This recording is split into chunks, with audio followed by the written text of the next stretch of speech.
Hey guys, it's Tiger, leader of the Common Striders, here with our team member Jakai with his Gold Paladin deck profile. Yes, this is actually my first one for the channel. Hey, but we're playing Gold Paladin here, so I'm not going to go over the starter. We only have one starter. The main star of the deck is white, 4 copies of white hair in the Moon Shadow Pellinore, or as I like to call him, Pelly Boy. Main thing, he has 2 different skills. The main one being the counterblast to bounce a rear guard that you have back to your hand. A lot of times this comes in handy with a lot of one-place rear guards that you're going to want to get off more than once. And there's also a few combos I like to do with, but we'll get to that later. He has another ability that allows him to superior ride for a Soul Blast of 3 if one of your rear guards hits. So what that does is apply a good bit of pressure for when the rest of your rear guards are attacking, and his deck is still Gold Paladin, so it's still superior calling a lot. So if any of those rear guards hit, you can re-ride into your Pellinore. And it used to be very hard to do this, but with some of the newer support, getting Soul is much easier than it used to be. Also, we're not as reliant on Vivian anymore, so that's another thing to save. The next one is 2 copies of Great Silver Wolf Garmore. Haven't thought of a nickname for him yet, but I will. We'll probably rather run him at 3. I don't have 3 currently, so third one is coming, but his main effect is just like the rest of our top deck superior callers. When he's on place as the Vanguard, check the top 3, call 1, and then 6 of your units get +3. So that power boost makes him inherently better, and again, does what Gold Paladins do. But his next effect is when you're running low on your hand size, so if it's 2 or less, then your rear guards cannot be attacked or targeted for retired abilities, or targeted for abilities, period. So that ends up allowing you to protect your field, because as an Excel player, you're going to want to save your field. And a lot of times, you're probably calling everything from your hand, so your hand will probably be empty, or you'll just be guarding and your hand becomes empty. Either way, he's a very good card for it. The next one is 2 Garmore. Again, a card that I will probably run more of, but there just isn't enough space. But he's a great card, but it's also another card that I don't like to use too often because of the soul requirement. So I'm trying to still save up a little bit of soul for Pellinore. But he's just a very overall good effect. You call him to either rear guard circle or vanguard circle, soul blast 1, draw a card, and call a card. You can get the effects of any on calls, also get you a draw, and drawing is never bad. And the real star is Mox/Dragon. I have a lot of 2s. Real star is Mox/Dragon. Every time he attacks, counterblast 1, call a card, plus 5k. So he basically hits anything without it, as long as it doesn't have a defensive trigger. If he's on an Excel circle, he even hits that with a defensive trigger. Also, he calls a card during the battle, so it enables your multiple attacks, in addition to calling other cards that can call. So it just leads to a lot of chaining. A very good card. A lot of times, you will want to protect him, so Garmore helps, especially with trying to keep him on the field, because he will help you win. That's it for the grade 3s. Moving on to grade 2s, we start off with 3 all-out Knight Atheists, who may be bumped up to 4. But basically, he does what Vivian does, but without a power boost and without the counterblast and soul blast. So since I am still trying to save soul, I like using his effect a little bit better, because you just pitch a card from your hand, you check top 3, and call 1. And so this, again, works in tandem with cards like this. Like, you call it, you attack with this one, you call this one out, his effect goes off, you drop a card, you call another thing, and unlike Vivian, you don't have to counterblast or soul blast with his effect. So you can still go into the Pellinore play, or you can still use your counterblast for Mox/or counterblast for someone else, which is why he may end up coming up to 4 and just phasing out Vivian entirely. He's one of my new favorite grade 2 rear guards of the deck. And then we have 2 of Vivian, because again, before Atheist, this would have been at 4, but now with the deck build I'm trying to run, this isn't as important, but it still does what it needs to do on either Vanguard Circle or Rear Guard Circle. Check top 3, and that 3k power bonus is still nice, especially since we're still, Excel deck running on 9k grade 2s. The power boost is still nice and it's appreciated. Not too much to talk about with her. It's the same thing. Another one, even though I don't run Ezel in this deck, I still run Wonder Ezel, because I can't use the superior ride effect, but I can use the effect that when it's called, call another card. And as we've already seen, there are a couple of cards that call during the combat phase. So what this does is allow you to extend your multiple attack combos literally for free. All you have to do is call him and call something else out of your hand. So even without running the Ezel Legion, he himself is great. Next grade 2 is, I forgot his name, Zealous Knight Gratianus. And he's a very simple card, but a very powerful card. He just basically gets +5 if an ability was called called during your turn. And as, again, as Gold Paladin, you're going to always be superior calling something. And just having a steady 14k attacker, like probably on an Excel circle, 24k attacker, perfect number, and very simple effect. And then the last few is still Lop Ear Shooter. A lot of people don't run it, but I still like it, especially because of how it interacts with Pellinore. And that a lot of times you will be in a situation where someone is trying to snipe out your rear guards, and I literally had a match where someone attacked my other rear guard just because this had an on-place effect. And when you use Pellinore, bounce him back to your hand and use this effect again.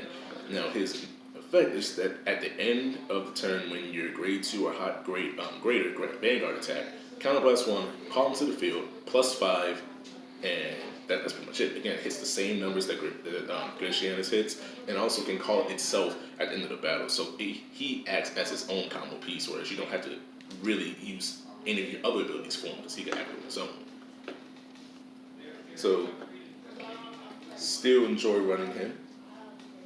On to the grade 1s. My favorite grade 1 in the deck, by far, is Knight of Vitality Brenius. He's the one who basically makes Pellinore much more consistent and easier to do. When you place your Vanguard, you put him in the solo, draw a card, call a card. Very simple effect, but again, it's everything that this version of Gold Paladin needed in a single card, and it's just perfect. It's nothing but a plus.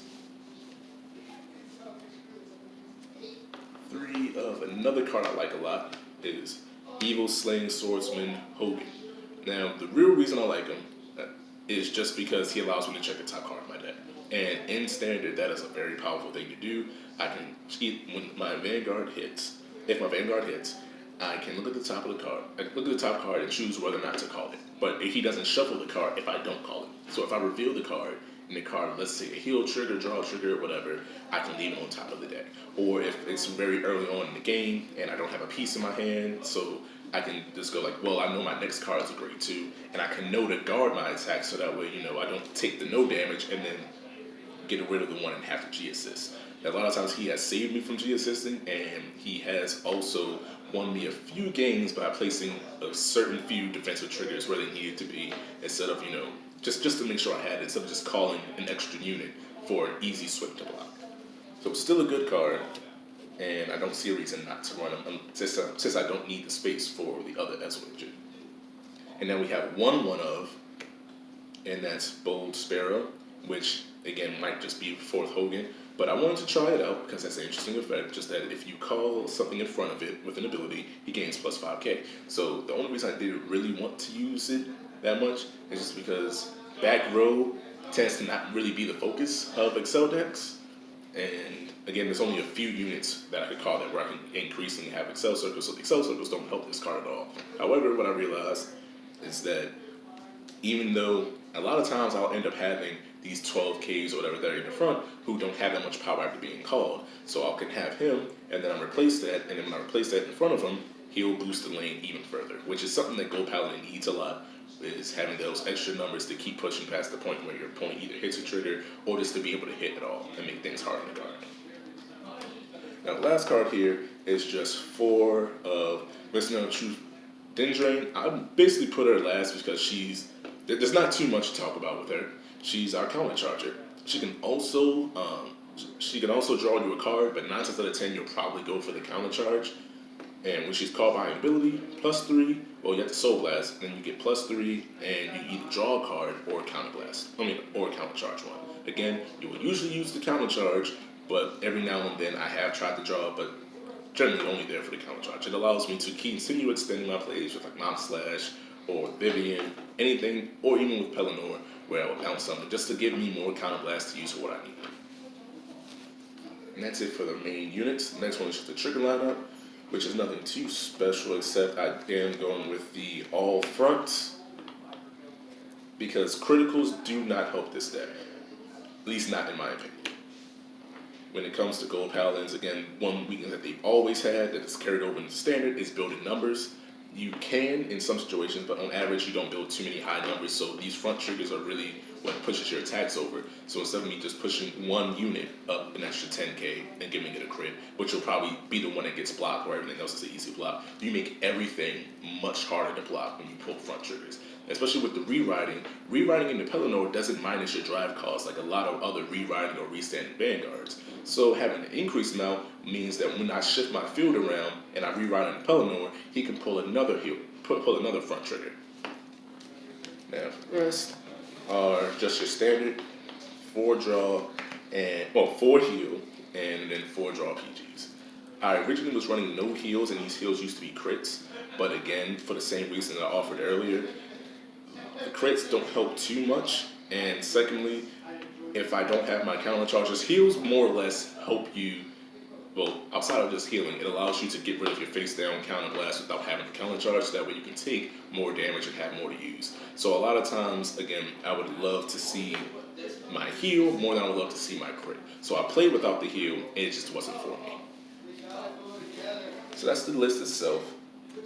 And just, again, some of the few combos to go through before the list is over. More so in combination with a card like this, when you have your Pellinore, and you have your Brenius, and let's say Mock Slash.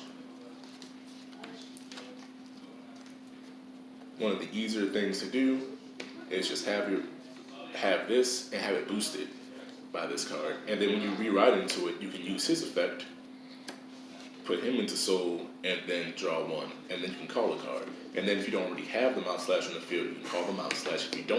If you already have this on the field, you can call something like a Wonder Ezel, and then when you call a Wonder Ezel, the Wonder Ezel can call another superior caller, such as Atheist, who can call for free. Who can call for free just by discarding a card, and then just leads to a lot of attacks, and you can end up bouncing some of the things back to your hand, especially with Lop Air Shooter, just to call them back out. But that's more or less it for the deck profile video. Pellinore is still my favorite out of Gold Paladin, and a few times you'll probably see some more matches, a few more matches of this deck, and you get to see this deck actually in action. Okay. But thanks guys for watching, and more to come as always. Striders out.